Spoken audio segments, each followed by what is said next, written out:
৭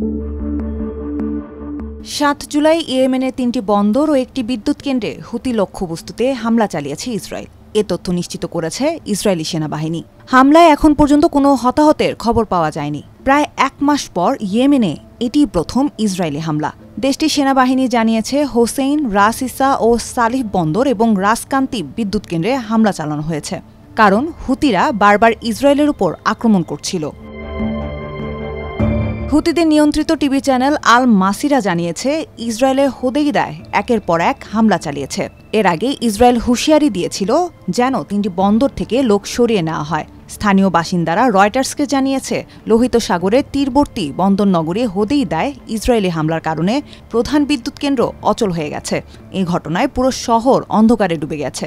হুতির এক মুখপাত্র বলেন, স্থানীয়ভাবে তৈরি ক্ষেপণাস্ত্র ব্যবহার করে ইসরায়েলের হামলা প্রতিরোধ করেছে।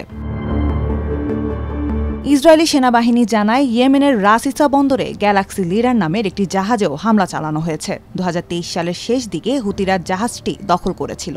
২০২৩ সালের অক্টোবর থেকে গাজার যুদ্ধ শুরু হওয়ার পর ইরান সমর্থিত ইয়েমেনি সশস্ত্র গোষ্ঠী হুতি ইসরায়েল ও লোহিত সাগরের জাহাজে হামলা চালিয়ে আসছে।